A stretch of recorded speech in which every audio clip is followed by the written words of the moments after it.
There are several efforts ongoing currently to train and embed sociocultural elements within the human terrain system.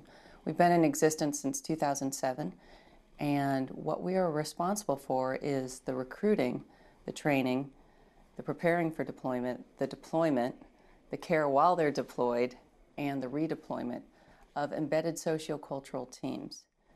These teams consist of team leaders who are either reserve military or former military, social scientists from the entire spectrum of sociocultural analysis and research managers, and also human terrain analysts.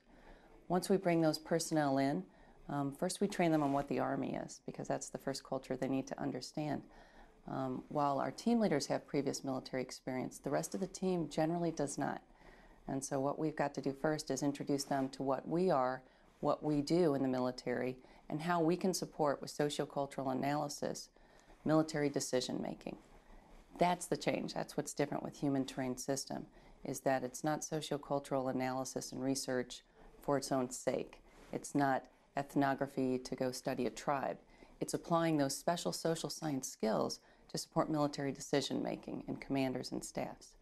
Once we train them at Leavenworth, Kansas, and follow on training at Fort Polk, then we deploy them, and they're actually embedded in the units from the brigade level up to the theater level.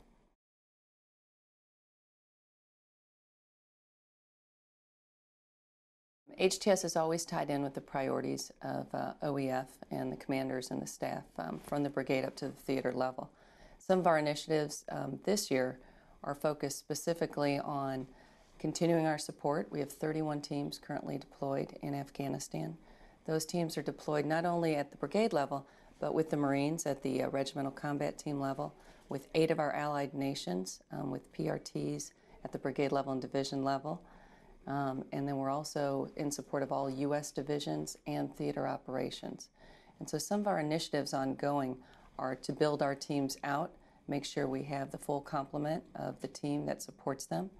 And that's usually 5 to 7 people, depending on the mission requirements. And so we've fulfilled all of our requirements to have 31 teams on ground. Now we're ensuring that we keep the right number of people on ground. Human terrain system is very different from other programs in the fact that we have teams on ground and they stay on ground. We individually stagger our people. And so as units rotate in and rotate out, our people in our team are the continuity on ground. They're the ones who understand the population. They're the ones who have engaged with the population. And so our job is to make sure we always have a complement of people on ground in support of the units. When you look back at 2007 and why we were actually developed as the human terrain system, what occurred was that commanders stepped forward and said, look, not only don't we understand the population, but we don't necessarily need a capability sitting back in the U.S. What we need is a capability with us on the ground, not only to go out and engage the population and understand what they need, their beliefs, their perceptions, how we can make them secure, how we can help them govern themselves. But what we also need is that ability that when a new unit comes in, they don't have to learn the same lessons over again. And so our people are on ground. They've been on ground in most of the teams for 4 years, and then we just individually rotate them out. So that doesn't mean our people stay on ground for 4 years. Our people are on ground for 9 months. And so after their 9 months is over, they get a choice. Would you like to stay for an additional 9 months, or would you like to rotate back? All of our people are Department of Army civilians or reserve military. And so that's what also makes them different because, again, they're part of Department of Army, and their focus and mission is only on support of military units. So what we're doing this year that's a little different is as we start to work with Combined Joint Special Operations Task Force in particular, we've developed a different type of team for them because they have a mission. HTS has never been a one-size-fits-all organization. So what works for a conventional unit may not work as well for a special operations unit. They're smaller, they're more mobile, and we have to be able to pick our teams up and support. And so what we've developed is a different construct so that we can support the village stability platforms. We can help go out and assess what would be the most effective location and initial interactions with the village stability operations. The Special Operations Joint Special Operations Task Force has been very helpful in defining the requirements, helping us build a construct that will support them, smaller, more mobile teams. And that's what we look at as the potential for how we would support other combatant commands. So what we've developed for Special Operations Task Force is very much in line with what we developed in our concept of operations last year. We were directed by Undersecretary of Defense Intelligence to take a step back, and while we're focused on supporting Afghanistan, look ahead and see how could you use the capability of Human Terrain System in other combatant commands, not while they're in conflict, but pre-conflict operations. I mean, that's the power of Human Terrain System. If you could understand, if you could build a contextual understanding, a baseline of understanding of a population, desires, perceptions, needs, what makes them secure, how would they like to govern pre-conflict, and then provide that information to commanders and staffs to then make decisions so that they understand second and third order effects. They understand mitigation strategies before we ever get involved in a conflict. That's the power of Human Terrain System, and that's the power that the Department of Army has asked us to look at and work with the combatant commands.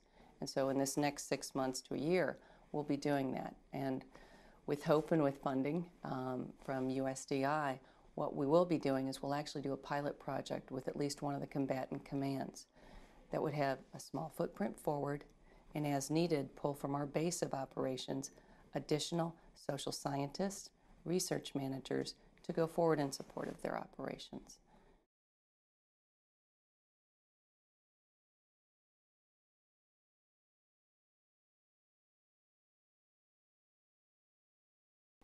The impact of HTS on OEF and future operations is the ability to bring in expertise that's not resident in the military. We bring in social science expertise, everything from anthropologists to urban studies and urban planners, from economists to psychologists, from sociologists to veterinarians. We bring in the entire span of social science expertise, bring them in, help them understand our problems, help them understand how to leverage their expertise in social science research and analysis to help solve military problems, then deploy them forward. What that provides us as part of a Human Terrain System is the opportunity to build a bench for the entire Department of Defense. That's what we've been charged with, not only to support operations ongoing, but now we've brought in people who may or may not have ever had, wanted, thought about working with the military and Department of Defense.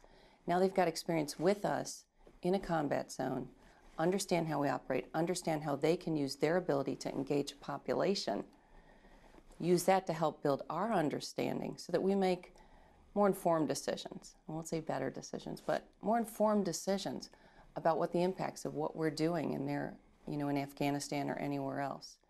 The power of HTS is the ability to leverage a proven expertise in social science to solve our problems, to inform commanders and staff, and then when they're done with HTS, because they're all term employees, so unfortunately we can't keep them in HTS, but when they're done with their tour in HTS, they go out and they then work throughout the intelligence community, throughout DOD, or go back to the universities, the NGOs, the private organizations that they came from, with a level of knowledge that very few people have outside of those of us who serve in uniform.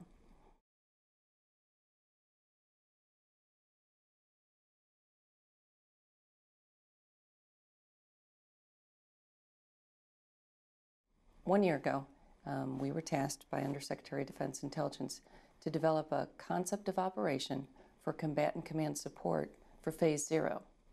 Phase 0 is pre-conflict operations. What we're doing right now is counterinsurgency, support to counterinsurgency, Phase 4 and Phase 5 operations. So we were tasked to come up with how do you leverage the capability that you've built with Human Terrain System, the ability to recruit, to train, to have a reach-back research center, which is focused specifically on sociocultural research and analysis. How do you leverage that capability to provide support to the other combatant commands? The other combatant commands, we've discussed this with all of them. They've been very receptive to the idea. It always comes down to priorities and funding.